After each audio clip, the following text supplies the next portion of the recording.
வணக்கம் நண்பர்களே, இது வரைக்கும் என் சேனலை சப்ஸ்கிரைப் பண்ணவங்களுக்கு ரொம்ப நன்றிங்க. இன்றைக்கி தீபாவளி ஸ்பெஷல் லட்டு எப்படி செய்கிறதுன்றதை பார்க்கலாம். லட்டுக்கு மெஷர்மெண்ட் 1 கப் கடலை மாவுக்கு 1.25 கப் சர்க்கரை. இதுதாங்க அளவு. 1 கப் கடலை மாவு இன்றைக்கி நான் எடுத்துருக்கிறேன். அதில் கொஞ்சோண்டு ஒரு பிஞ்ச் சால்ட் போட்டுக்கோங்க. தண்ணி கொஞ்சம் கொஞ்சமாக ஆட் பண்ணி நம்ம தோசை மாவு பக்குவத்துக்கு கரைச்சி வச்சுக்கோங்க. கையிலே கரைச்சிக்கோங்க, ஸ்பூன் வேண்டாம். இது பார்த்திங்கன்னா இப்படி கரைச்சிங்கன்னா இந்தளவுக்கு தண்ணியாக இருக்கும். தோசை மாவோட இன்னும் கொஞ்சம் தண்ணியாக இருக்கணும். ரொம்ப தண்ணியாக நீத்துட்டும் வேண்டாம். இந்த மாதிரி கரைச்சி வச்சுக்கோங்க. சர்க்கரை வந்து 1.25 கப் போட்டால் போதும். 1.5 போட்டிங்கன்னா ரொம்ப இனிப்பாயிருது. அப்புறமா இந்த சர்க்கரை முங்குற அளவுக்கு தண்ணி ஊற்றினா போதும், ரொம்ப வேண்டாம். தண்ணி ஊற்றி அதை ஒரு பக்கம் கொதிக்க வச்சிடலாம்.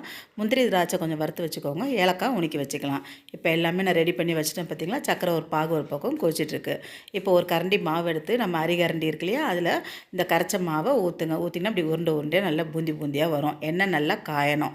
ரொம்ப பதன்னு காய வேணாம். ஓரளவுக்கு நல்லா காய்ஞ்சதுக்கப்புறம் ஒவ்வொரு ஈடாக பொறுமையாக ஊற்றுங்க. அது முத்து முத்தாக அழகாக வரும் இந்த பூந்தி. இந்த பூந்தி ஒவ்வொரு இடாக போட்டு அப்புறமா வறுத்து நம்ம எடுத்துடலாம். கொஞ்சம் சீக்கிரமாகவே எடுத்துருங்க. ஏன்னா லட்டுக்குனாலக்கா ரொம்ப ஆயிடுச்சுன்னா கிறிஸ்பி ஆயிரும். அப்புறம் அது காரா பூந்தியமாக இருக்கும். அதனால் கொஞ்சம் இந்த ஸ்டேஜில் அப்படியே இதே எடுத்துருங்க. எடுத்துகிட்டு நல்லா ஒரு வடிகட்டியில் போட்டு எண்ணெய் வடிகிற அளவுக்கு வச்சுக்கோங்க. இப்போ ஜீரப்பாகு நல்லா கொதித்து மேலே நுரைச்சி வரும். அந்த டைமில் அதை எடுத்து இப்படி கை வச்சு பார்த்திங்கன்னா ஒரு கம்பி பதமாக வந்தால் போதும், ஆஃப் பண்ணிடலாம். இப்போ நம்ம பொரிச்சு வச்சுருக்கோம்லே இதை எடுத்து அந்த ஜீராப்பாகில் கொட்டிடுங்க.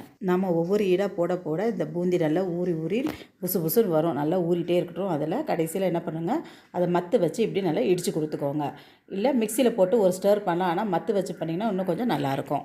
இப்போ நம்ம வறுத்து வச்சுருக்க முந்திரி திராட்சை, அப்புறம் கொஞ்சம் அந்த ஏலக்காய், வேணால் பச்சை கற்பூரம் கூட கொஞ்சம் ஆட் பண்ணிக்கலாம். அப்புறம் ஒரு 2லேருந்து 2.5 ஸ்பூன் நெய் கொஞ்சம் தாராளமாக ஊற்றிக்கோங்க. இது நல்லா ஒரு ஸ்பூன் போட்டு கலந்து வச்சுக்கோங்க. அப்புறமா கையில் கொஞ்சம் நெய் தடவிட்டு ஒவ்வொரு உருண்டையாக பிடிச்சி எடுத்து வச்சுக்கோங்க.